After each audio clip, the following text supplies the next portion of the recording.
Yasin sompa mani jeni akati apana unu warada sompa de asitne imunu ema akati apa.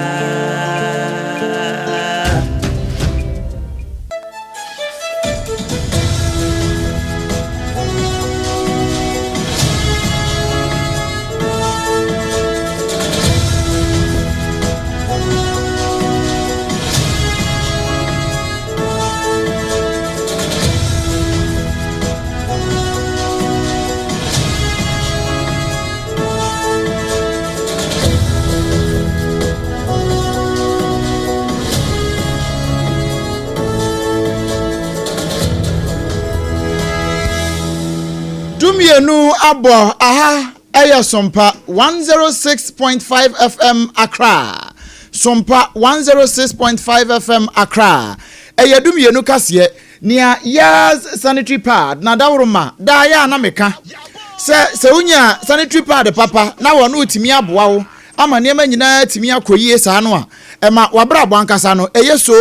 secured ni awoboa yen amakase no aye secured no eye yas sanitary pad na dawroma nti ene yatena se ede kase no ede ebrewo hyane nso kase yi yas so asene no nya wono nko a 21st clinic enso ebochidom sanso ena Hajia special local foods one also ka hombi den and have a time herbal mixture one also so what's ya sene den ya enye asemkuma afi kase yi etwa no ho e won kran ha SOMPA 106.5 FM Accra no na sign so atwagu e radio ni nyina headquarters eno wa santimantamu eye SOMPA 93.1 FM afi ayiko 100.9 FM wono so ewo kumase ya wajigum den Adamfopa radio ewo Paris France abrochimemu afi SOMPA 101.1 ewo Takwa 103.3 enso ewo Takorade 106.1 ewo Tachiman ena 98.9 ewo Sunyane 90.7 enso ewo Nkranza ena 101.3 enso ewo Doma shane nso ma me say udi code na so obetimi ahwehwe yan ni wahu yan uhu yan ho no a eye SOMPA FM ho so ye twagu den ya enya asimkuma Facebook no eye SOMPA 106.5 FM Accra ena YouTube no enso eye SOMPA FM live ensem wo betene nei yakruche ni nyina e de akwakogu www.sompaonline.com sompaonline.com na bibia also atimi aye fine pa enansem we de so mawie ni edi mu akotene no ebi enie Aprosifo ensa aka enipa bi enankasa ya womo akohunu ewo abusumfie bi ewo Northton Mansinu emu na yebakwa akodi nkomo afa LGBTQI+ ede na asie ewo kire abeto just one district one factory ensese no aban atwam na womo de nsese foforo aba eno ewo 24-hour economy no emu Mampani John Dramani Mahama enso abomodin akopa dwumade bi hontuma ewo University of Ghana Medical Center yedi nkomo ebrewo Ablekuma North abato ye ho nsem akoye bebre ewo mai emu no NDC amanyoko no de atu dwase womo arehemu senkunimdie ebekode ama womo na wo ensem foforo mu no yebakwa amonone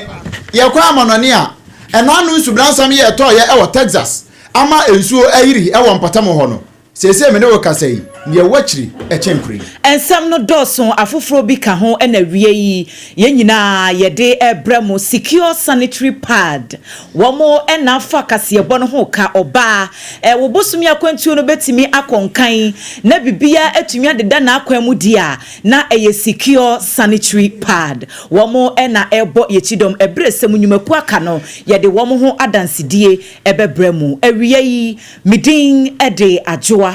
asare mene abrempona na kwaku ampuma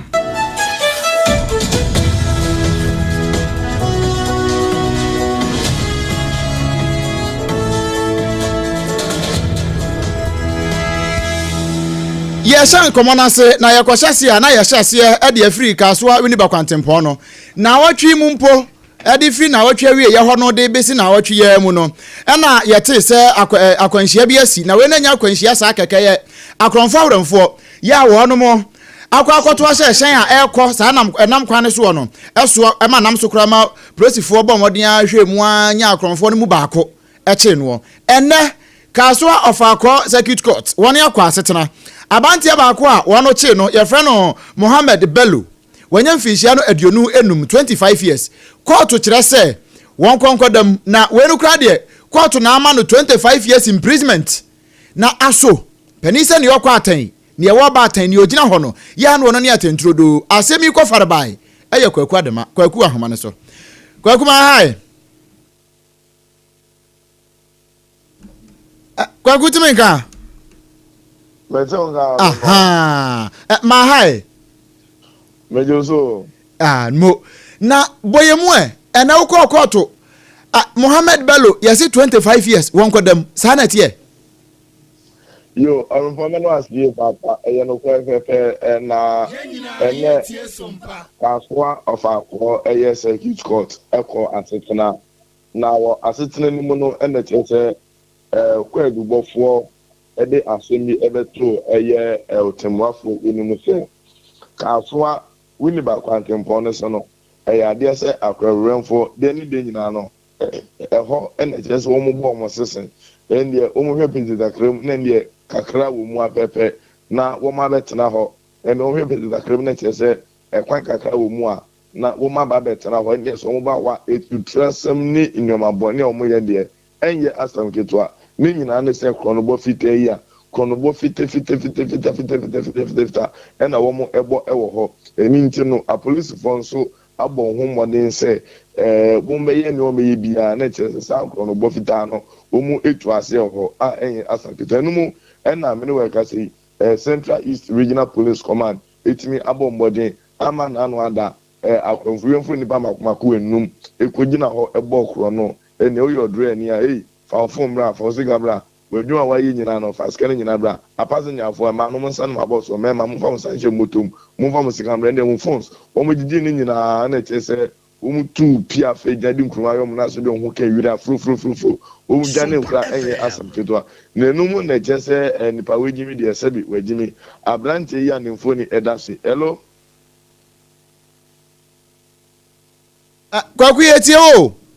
yo abrante ya ne mfoni edase na echese no enya finjano 20 years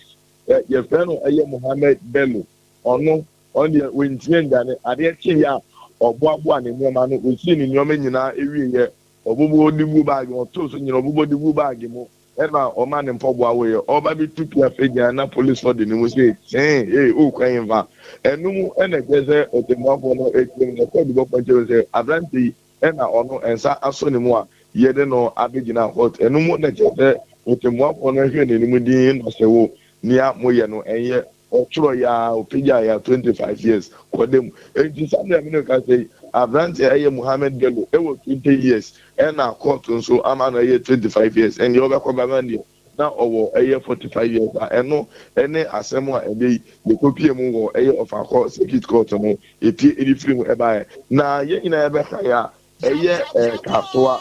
we ba kwantempo no so no especially the go mo kopi eko ochire kone de ade say akranfo no de wo ma je ho afa akranfo na de ho afa pepepa enye asam ketwa na no ada encheye ena kese one this is one factory factory ba ko a yesi ewo ho na security guard ba ko ko chechire no edi rubber ewiati esumbi ehye ni ti na je se wo mu bom kro no bi a eye transformer mu nyome nyina mu ko ye ewia so no mu ko brantie no enye asam ketwa kro no de ekoso ho ye papa enti se ni mako enai ena police for echiru se wo mu tupia fe jan din kuma yo mu na se ni ho aken wira wo mu dwan kura samra me ne ka se wo mu hu ye hu bebi o ma pa na mo police for ase eye wiase nyina abo se senate wia kian na ken ampane ne ampa wo me force no machi enipa enan na aka no na je so mo so wo mo ba bigina asindi ano na je so mo so wo metimi enya eye wo mu efiase enkwada ntuza ya na echese sapepe enete mo akwapa no kwafo wadi kakra hu no kore kotena waja ensani fa so ewo no kure mu ate Yo, many are. Wie abusia kwakwa dema ene yete ne nka no wei eye akronfo awrenfo a womeso wo ma oman Ghana mu nipa ye ho ntoyen nanso bambofo etwe won so da awre ahwese obenya atentere ne de ama oman no emu nkomo ebi niabo de ama wo no Yedaswa ejina nipa bonefosem emu na homicide unit ye wo Ghana prosi adwumakuo no emu etu anamonso bi namso ama wo monsa koka enipa binum enankasa ya wo mo kire se na egu abosomfie bi ewo blokope eno eye empotemu bi a ewo central town mensi no emu ewo framantemu na ensem ya yede ebeto dwai wo mo kire mu se ababede disanse na nsem ntem ne se abrantie bi a wadi mfihia no aduonu nwotwe ya edi adodo no enim no eye Nelson Anyana abrantie no ayira efri December 2024 ni mu abepemene wo ma hwehwe no a wo mu hunu no ene se wo mo eda so ye nhwehwemu a wo makopie enipa enankasa so Ibrahim Facebook page no so e wo SOMPA 106.5 FM abusua enya asem kuma ne ye ka ne sa no o abosomfie wo hu se wo bi kita sabi nipa eti kwankora ene nakwa ahodoɔ no ebi ya wo mo de akogu ho no se nyankoma de no wo mo de koyo se deɛ no wo mo de koyo ene se aprosifo ensa aso enipa binum no na ehwehwemu no a aprosifo no ye no enipa ensia ene ya kyere wo mo wo saa ensem yi ho na kyese wo mo nkrabata ewo ho eye aprosifo ene tu anamo no na asase ne nipa miensa ena na ebo ma hwehwemu no atimi akonkan enti wo mo de wo mo kɔ baabia sa widi semi si ye ene se wo mo kɔ en wo mu nu se abosomfie bi nso ewo empotem ho eye blokope ho na wo mo kwa abosomfie ho no wo mo hya ase wo mo tutututu niam skata niam na wo mo hunu se yesie nipa bi no kra yesusu se ye de wo makoye nyankomade e wo sa abosomfie ho en wo mo ko hunu sa enipa no enankasa no na enipa no a ya kyere wo mo no wo mo nyina ete mafi adidome ho Augustina fiawo yipe wono ne di kan wono wonya adwuma wisdom hedido eka ho wono wo ye dinsini courage bejo wono kente adwuma no woye ena wo mo maka ho so ye blonoa wono no dodo no afre no ekpeji woye konfo wadi mfihia no aduasa enson 37 Blo John edi 38 years woye security guard ena Blo Johans na chese blofo no de the whole family ena womu etu sa na mo no 27 years wono loto en wotwa ena miensa no aka no nyina womu eye abusuafo enti yakobo aprosifo amane no ena womu di aprosifo nanim de kosa abosomfie ho ema womu ekọ yiyi sa enipa nankasa no na kire se abrantie Nelson Anyana no a wadi 28 years na wayira free afie twemu a womu hunu no womu ko hunu na kire se wahwere ne nkwa ene se womu duaduamu a womakọ hunu enipa binum so nankasa eka wonti ye kasa die womu ewo aprosifo akache ya womu boa amanhwehwemu etimi akoso ye to ansem ne so na ye de ani akyere mu ewo ensem foforo emu na ensem wa ye wura mu sesi yi no eye mampani John Dramani Mahama na wono na kache ene yakọ akopie na ene ya mampani edidwuma bi ewo University of Ghana Medical Center ho ene se wono mo aye adwuma so no ene adwuma bete pa committee ya wono ba behwe sukuu no ene won apomden samso no ewo mpotam ho no mampani abamade agyae sa committee no ede ahye sukuu no nsa na so de apomden aso ya ne momu no ede akohye sa committee no nsa ekire se wo munya adwumaden na wo mommoa empempomden emfama manfo ye ba ho na mampani ede dwumadie ehye won nsa na fe wo pon ho ntoma no enipa makomako enkono na wo de won ekire se mo na yede mo ema se mo nkoye adwuma committee fo a munkoda sukuu no ano na mommoa emma apomodin enkoso medical center ho na mampanin kasa ye no mu no obomodin a ekire nsemu sei e de kire so mpaka se. The next phase of our vision calls for the full integration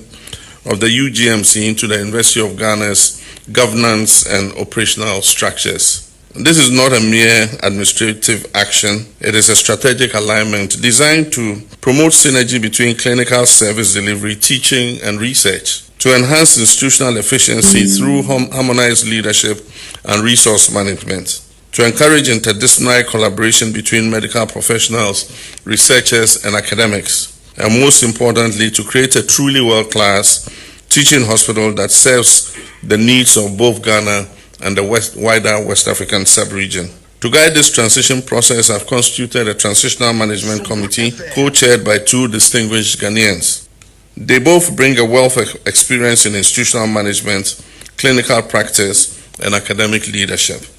And yet, Ghana Mampani, His Excellency John Dramani Mahama, watch as a mukwe, Yasamo Kwaya Contentre, and Makota Company for Consul, Munkoya Jumaden Mwa, now Maimu, and your Maya, a befi baby, a benina munipa, Suamo Bahono, Womonya, Ayarasha Pepa, no Mania Yarashe, Wamukwa, Womudimpa, Ediamo Mino.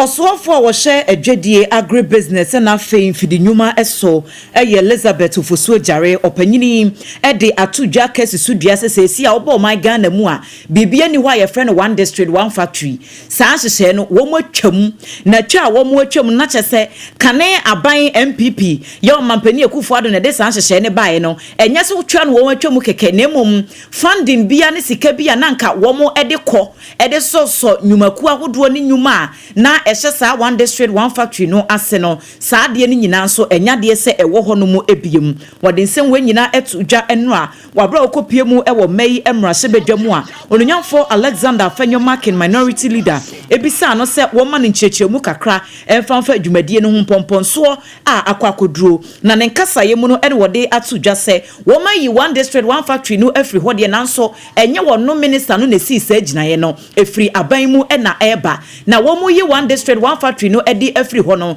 womo de nhyehyɛ foforo eba ne nyina no eka 24-hour economy a aban edi atudwa no ho. Mr. Speaker, the question 181 indicated giving the cancellation of the one district one factory. So the cancellation of the one district one factory should not be attributed to me. I don't own that message. I will say that since I did not cancel it, I will not be in the position to give reasons why remedial measures were not given before the cancellation. Speaker, in line with the implementation of the 24-hour plus economic policy, the national agribusiness policy, as noted by His Excellency the President, will aim to facilitate rather than dominate investment in the development of agro-industrial parks across the country in order to stimulate and enhance agro-based value chains.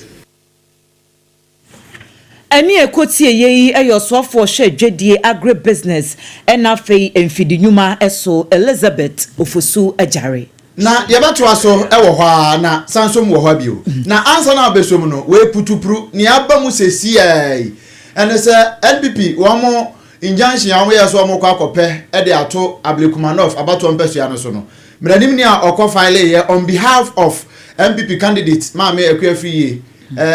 Gary Nimakon Gary Nimakon ni ate ne se Accra High Court no wa dismiss asem no o ma boatu egu na court no tena ase no judge otena adwem Alibaba Abacha wo kire se eni nyina so inti wa boatu egu ye de munti bebre osisi a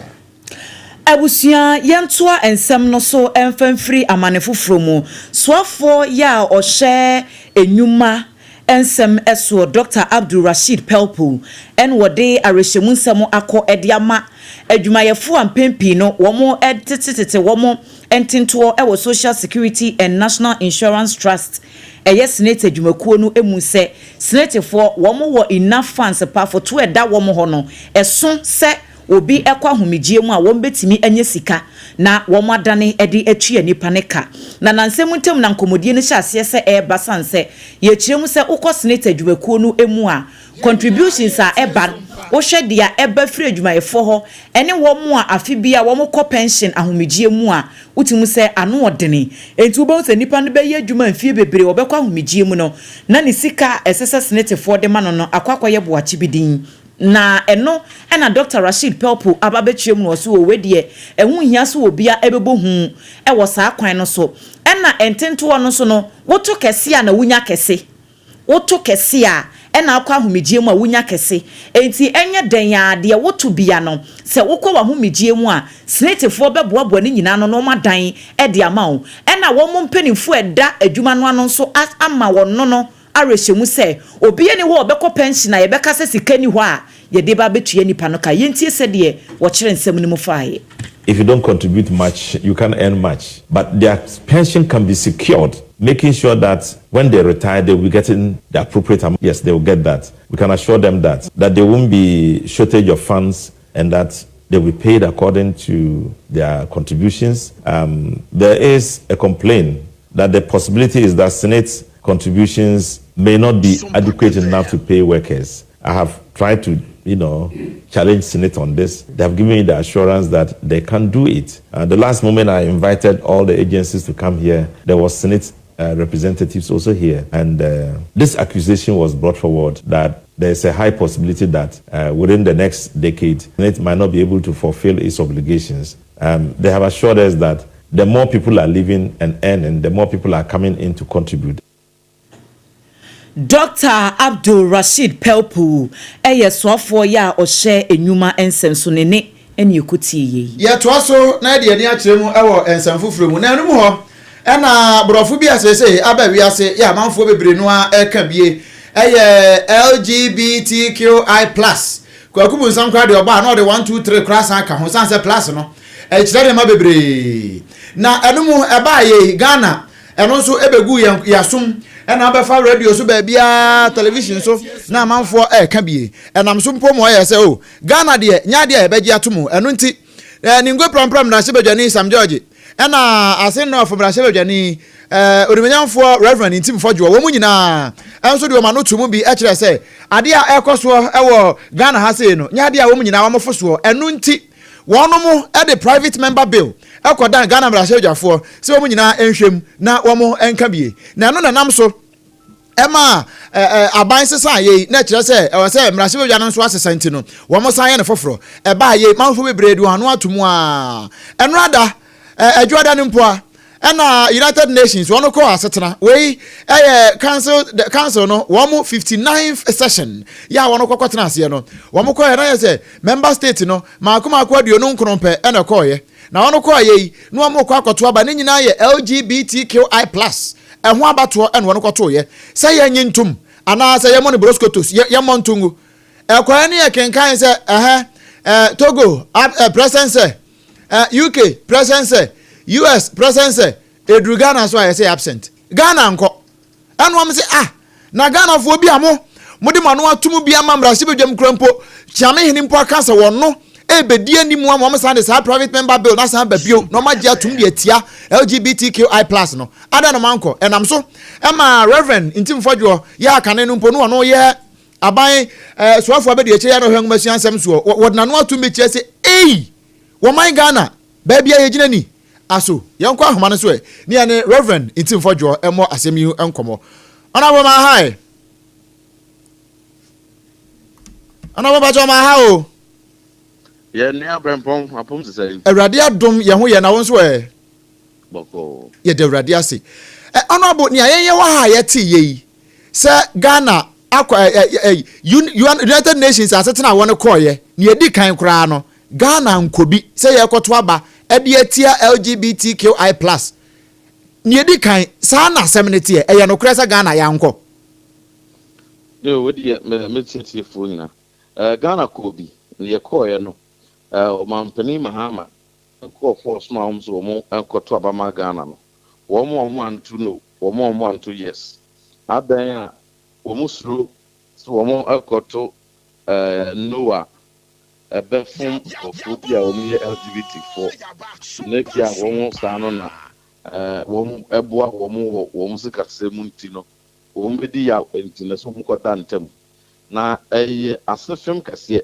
because in group how do maku dunum 15 countries enya akokudro vote tia sa resolution no Ivory Coast eka ho ye nia aye nuanom Ivory Coast eka ho Gambia eka ho China eka ho Ethiopia eka ho Congo eka ho Malawi eka ho entino upa omemu hanso a over 93% ehun se LGBT some ye chiwade sanso na parliament nyina so the actual ba overwhelming nyina 275 ba kokora ka nyina yet no mutu say sa LGBT some ye chiwade the Christopher Muslimi for traditionalists obia say chiwade entino why the kusi nyina ukrom ha say about LGBT some e dan temu anu president Mahama and then go to Abano. Woman could echo down Temquay neutral. A big betrayal to the trust the day Amano. So say, oh, your man Penia, who say, also from West Rhino. Ghana didn't see now, but who be a Ghana Dinano and Habijina. Ghana, Yena, Benkrum say, Sans and some yen then a by idea. You say, yet you are the one more year crown on this month. It is when you have golden opportunity, Uncle United Nations, you and Council on Human Rights, Namo to about the BC Alpha LGBT home, not only 2 weeks, or 2 weeks apart, a Maranti be free South Africa, Benin Krona Ben, our trade, call Independence Act, Independence Square, coming from Mausoleum,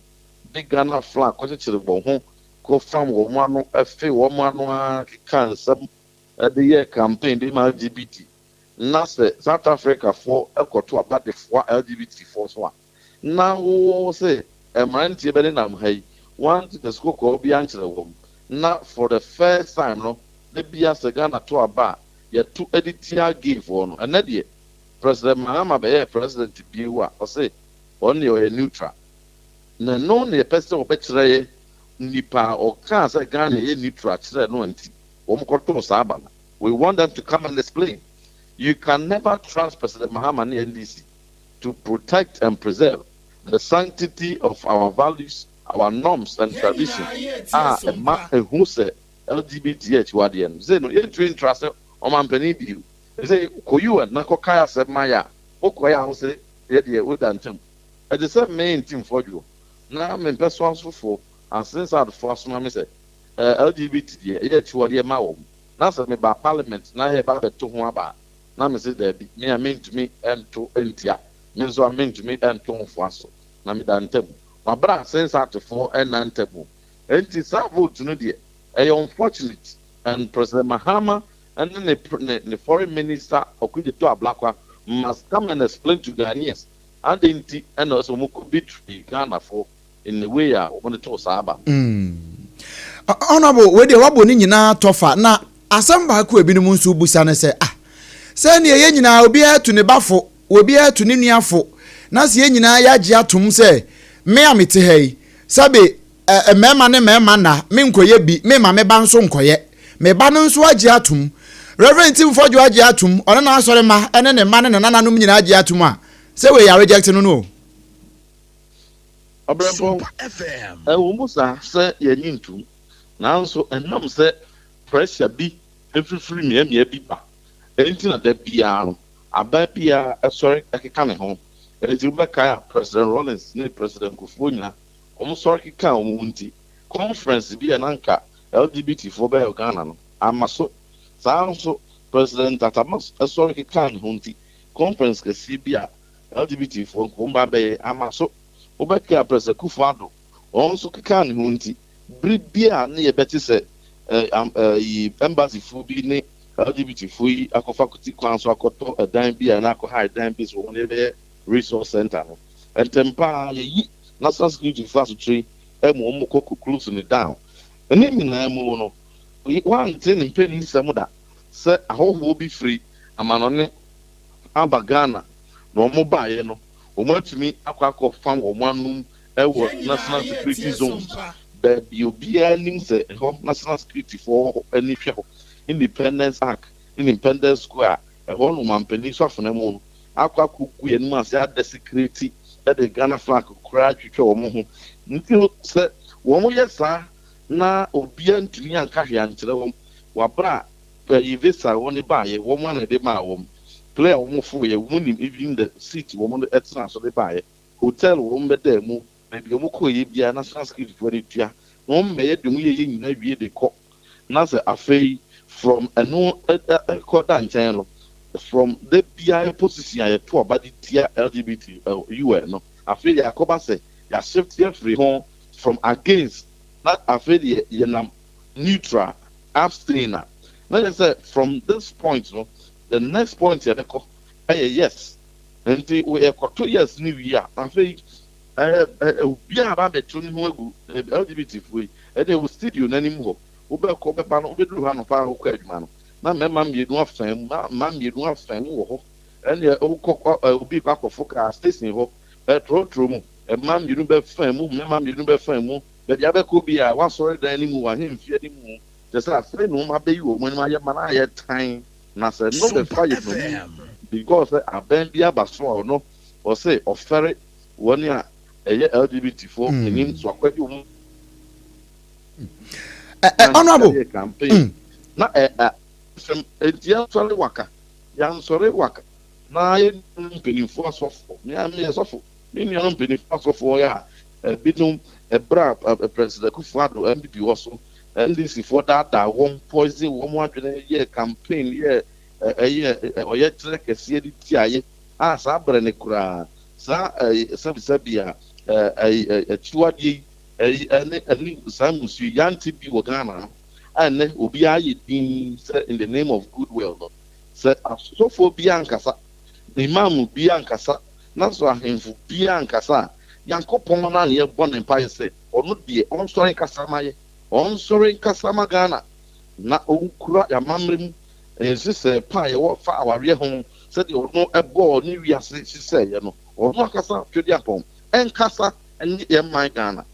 Fancy Honorable Nekura Muno,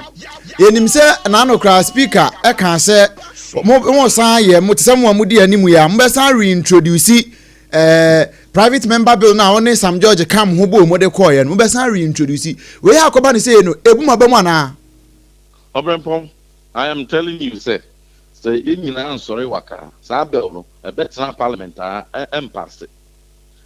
Do you know why I say so? 4 months need any of the court to parliament. The record speaker of parliament approve as I say.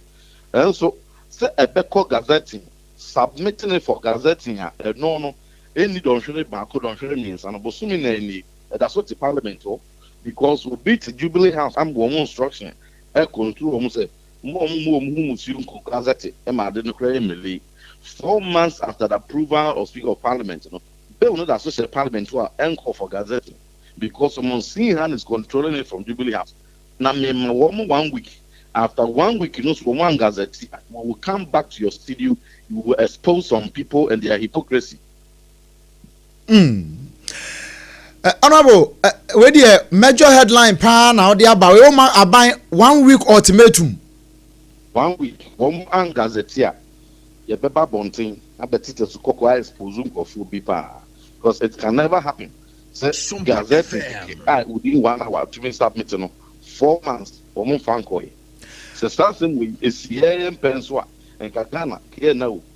So, the private members Black Parliament 4 months and call Gazette. Now, a man taking free or Mukrum South Africa, better for one. National security for a woman who rank of 4 years ready. Bien to me and ready woman.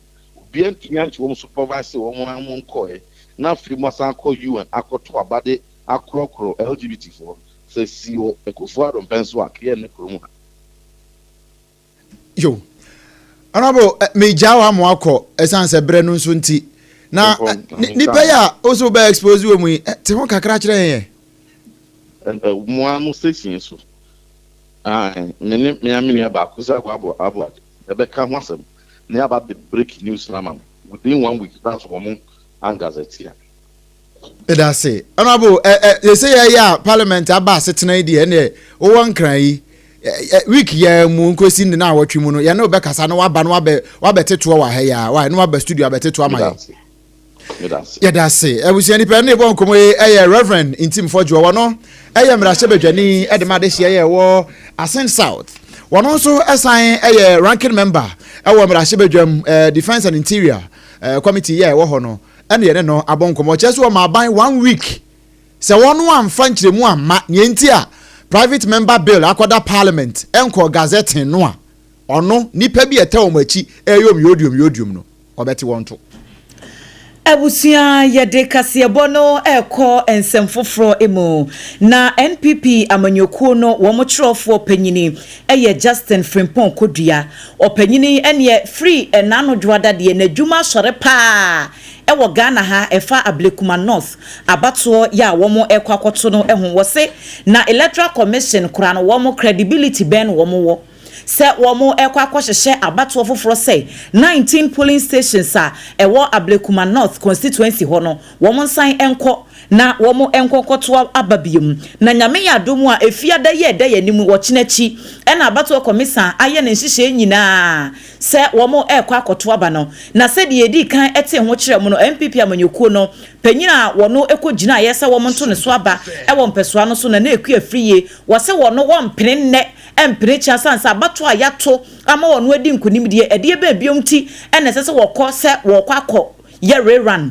na eba ye no wode nkrata bi kodan court ne say anka wo hye no wo nsi abato no ho kwan se emma so kora na anka mpese ye koto ne yakase obi edi nkunim ana obi are na saa application no de koto court no ene se court ya gbatu egu enti na chese kwa bia so no nyame yadom efiada no abato no yade ye bekoso pa ewo Ablekuma North ho na eno ena Justin Frimpong kodua enso akasa no wo kire mu se wo mo de wọ́n ma abato komisa nati wọ́n ho asese abato no wọ́n nto nne wọ́china nso ka ho. After they have counted the ballot papers, they're able to determine the number each candidate got. Then they fill it in the statement of pool. Afterwards, agents sign, the presiding officers also sign. Then each party is given a copy of the statement of pool, or what we commonly refer to as the pink sheet. New Patriotic Party, our modus operandi has been that before we go to collation center, we scan all our pink sheets. So we scanned all our 281 pink sheets and collated our results. So before we went to the Electoral Commission, we knew our candidate had obtained 34,613 as against NDC candidate 34,199, a difference of 414 votes. So we were very sure. But you all saw the drama, what happened at Ablekuma North. Ballot papers were burnt at where they were kept in the school. You all saw at the collation center, pin sheets being torn, officers being dragged from the Electoral Commission collation center. Distraction that happened over there. So when we were doing the collation, at the point the Electoral Commission didn't even have some of their pin sheets because they were destroyed. So MPP even gave some of our pin sheets for them to also rely on it. And their presiding officers here, but copies are as good as original because Justin Frimpong kodua chirofo panyini ema New Patriotic Party NPP amanyuku no. Yeguso jina MPP ni NDC nkomonum ewa Ablekuma North. Na defense minister Dr. Omanebuama wode atodua kire se wei nya ne ehia ni MPP fo. Enya ne ehia ne court amakokoto krasen amaya abo atu agui. Na emom ankasa abre ya Electoral Commission yi amanfo bebre nhyada nyini nie Electoral Commission yankasa mu no ase the credibility krampo no amanfo kwahyen ho kakra ho ena there are some broken pieces bia niam bebre ye ose omoboa no mkekambo mu nkasa abre ye wemu yi ena SMPP ni NDC won kambo mu no mtimi bua isi no ema na adwuma ye etimi konkan Dr. Manebo ma kire se omo pom ye MPP fo NDC fo no wama ma warning si bebre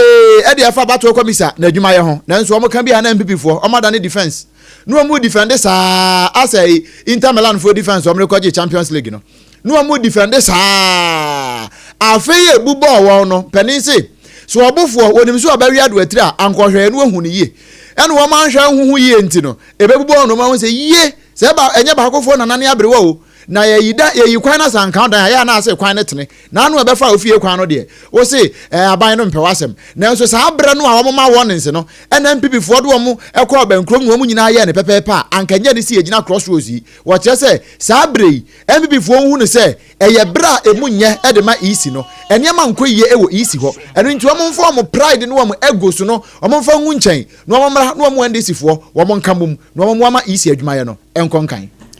Trofo abedi chire ema National Democratic Congress NDC amanyuko no eye Mustafa Gbande wose wono de owarehye mu pa wo gidie kese senyame yadomu efie da bato ebaso Ablekuma North abato mpeso so a eyade se NDC amanyuko no won behuri adi kan no ma sign de sa seat no abeka wo mu seat dodo a wo mo wo ewo mei emrahye bedwam na Electoral Commission nyame yadomu efie da ene wo mo ahyehye se wo mo ebekọ na 19 polling stations ye wa Ablekuma north abato no empeso no so no wo masan akwakoto abafoforo wo honom na wabra owura Mustafa Gbande ene semtwofo etwetwe nkomo no ene wo se wo mo candidate a wo mo ede kono wo mo clear grounds bibia ye kama ena sebe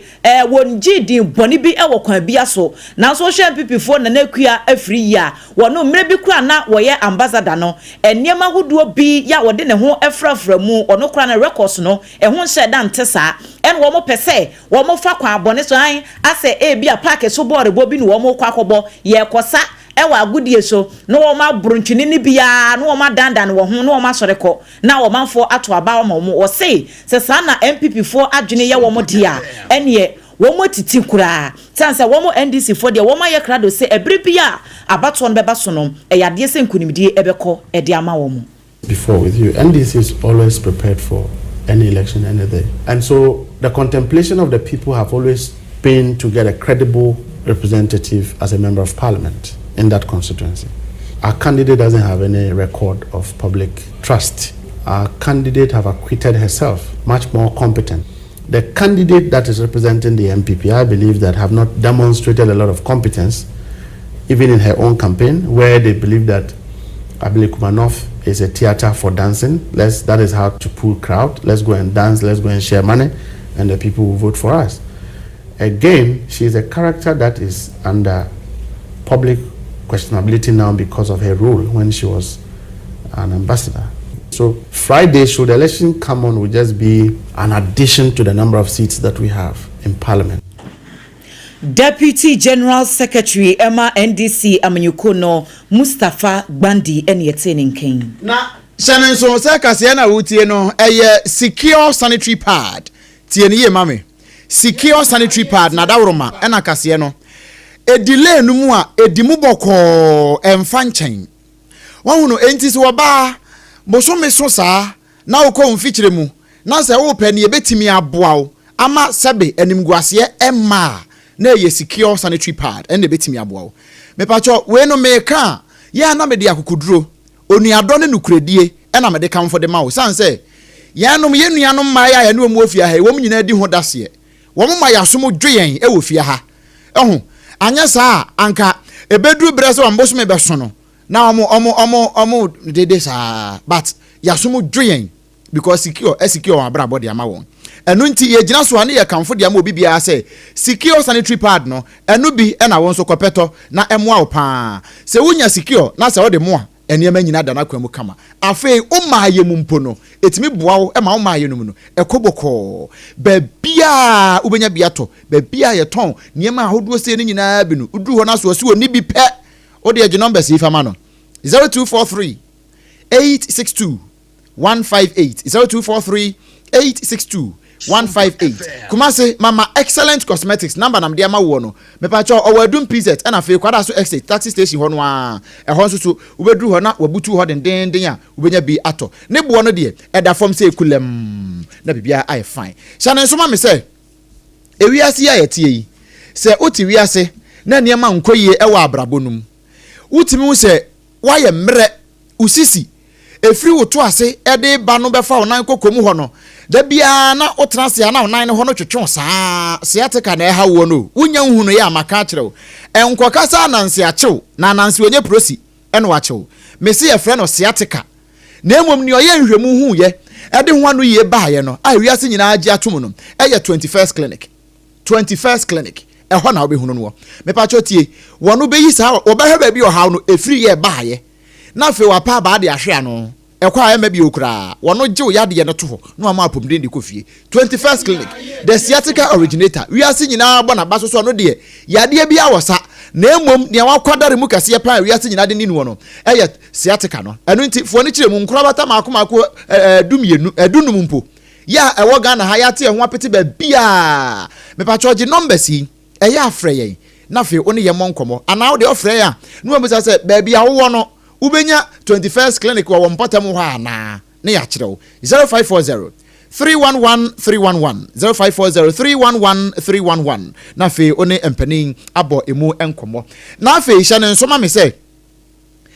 hajia wo hoi na se wa nya na duan ni bia ni a ebe ha me pa ene se wanu mu ato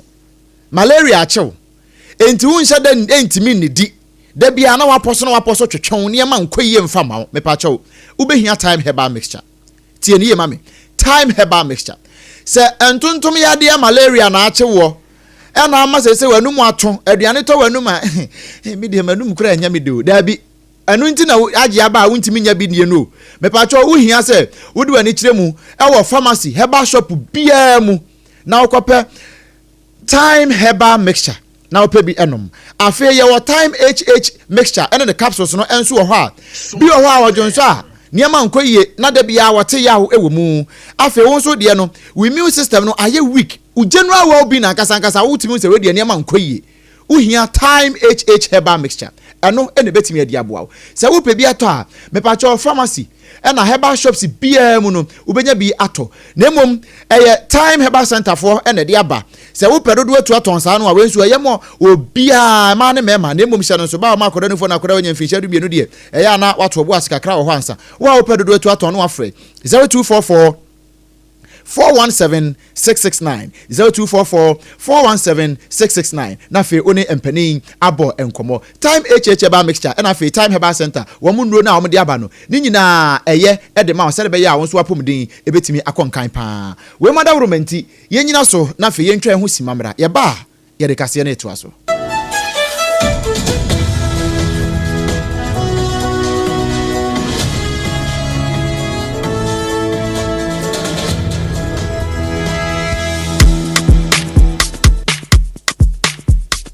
Kweku, minim sawa yeshe. Me kwa manane. Na so ebony show wa embaso. Malihonsa Pello. Ebony Condoms comes in different flavors and available in all pharmacies, chemical shops, over-the-counter shops, and pubs. For bulk purchases, contact 055-230-0075. Ebony Condoms, Ghana's most pleasurable condoms. Make it worth it. We get peppermint, strawberry, vanilla, chocolate. We get peppermint, strawberry, vanilla, chocolate. It only the view is a condom. The condom mulia then it's not on, but also got as a condom.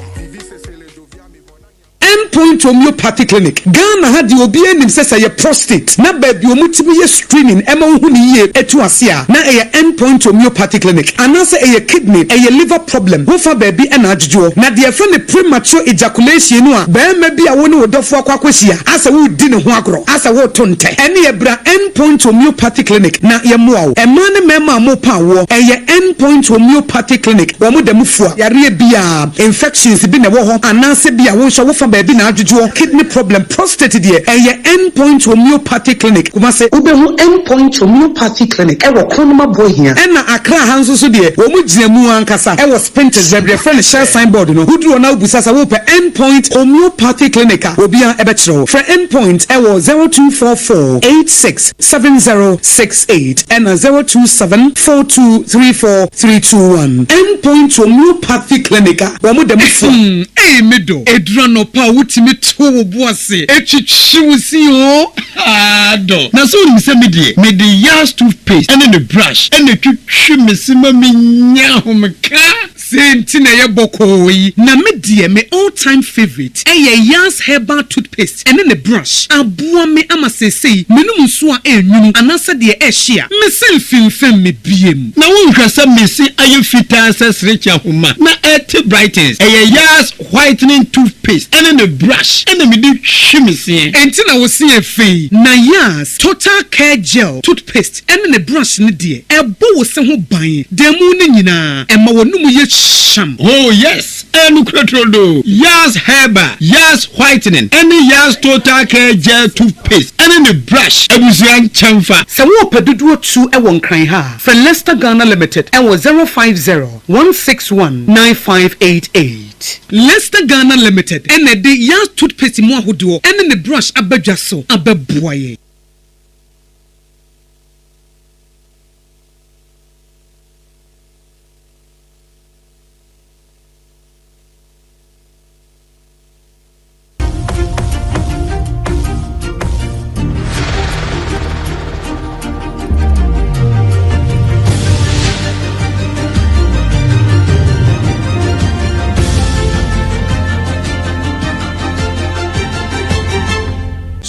TV, Emma Aketiapa.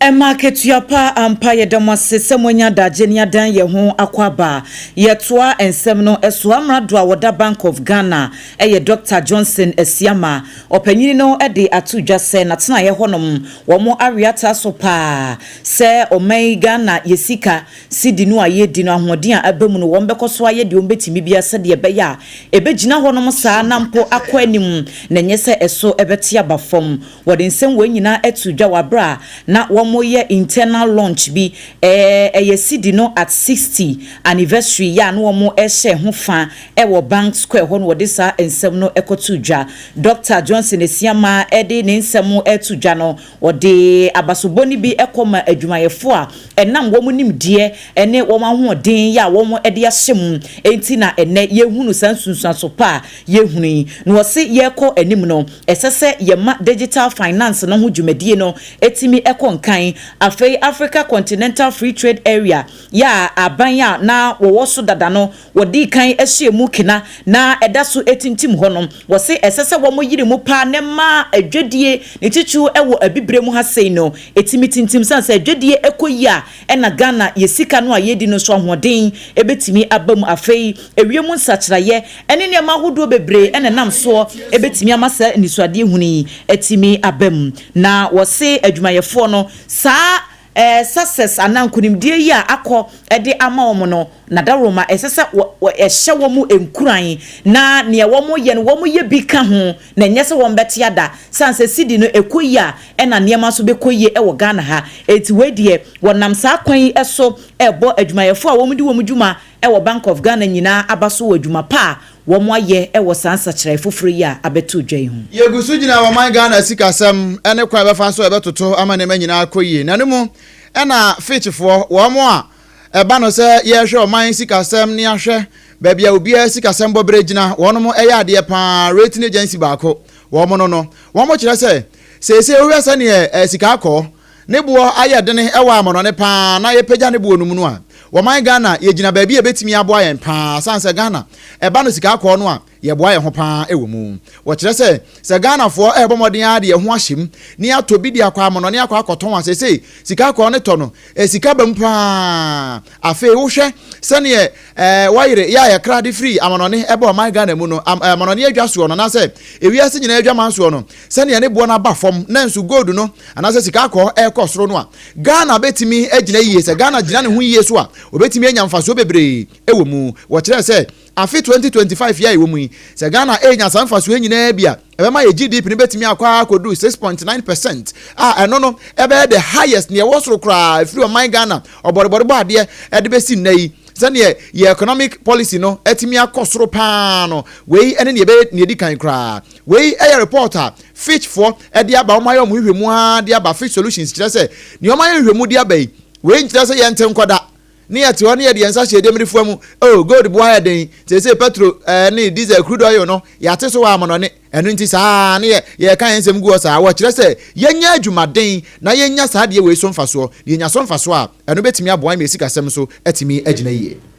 Mwase bejeni ya ojina mu edimo manfo wose hwiwe so abaton peswa so no nyanfo Kofi Afo Bente en wode atudwa se nensa akama ne bahudo bi se oban peswa no eso a akyerkyerefo kra no ehu akwakoye dene ewo mansi no emu aban eden hyehye egu akwemu sede ebe ya wombehye na saa ohaw no womatimi aswa no wode nsem we nyina atudwa wabra se hwiwe so mansini assembly no womkọ womhye mu kese ya edi kan ewo womomensini assembly ho na nenkasa yemu no wose enyuma nso de eyade se womo hyaye ntutue dodo no a eba bebu amomanfo a ewo empotem ho womo nso anya bi aye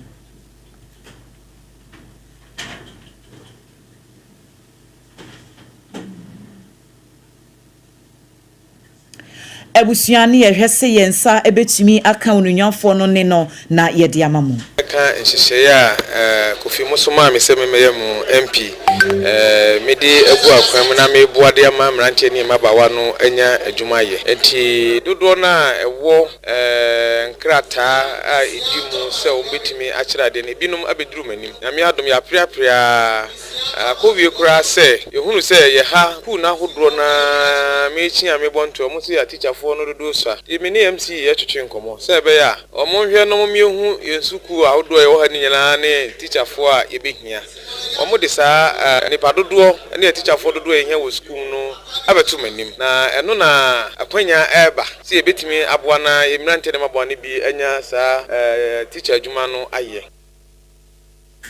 Enwachi enwode atudwa se mensino wo district assembly common funder eye taba no mde yempuntu nnwuma no afidi e ba ye no emu apeja ebeboa etimi ama adwuma biara esese wo mde ye wa assembly no emu no wo metimi aye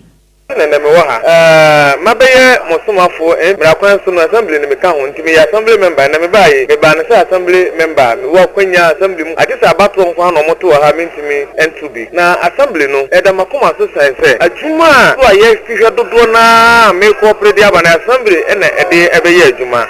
aban ya pass budget e wo parliament sika afi ebe bi etwemu na sika dodo aban de ba assembly aban na tena so no ha titini nyina di sika bedo aka na ntimi nya hwe yewura president baye mama baye wo say that de ne yetwem sika no yemfa dodo ni nyina kura enkoma assembly enti afi budget ya ye it is assembly common fund emu 88% ena eba na what ya nkomo aye didu an ka ye edeba eba this quarter bosumi miensa edi kan di kura no eso sin afra se die nyina Ani ekotie yeyi eye sehwiwe so mrahye bedwani ononyamfo kofi afo bente na yede ensam no ekwa akopie mu ewa amonone efiri na otwetwa mu no ede na wie ye ede babesi na nyina no yabo amane efi America brono ba kwa efe no se Texas County be se enefu anan nie ena nsuyiri ene yon na social media no so a etwagu pa ensuo ya ayiri ewa amonone ho no ye America ho no enya asem kuma na enu bete ya se onipa be se dumienu ye huwon ye be yiwo na afi wo mo awu ye be huwa na afi akwa koduma kosi aduonum ba ko 51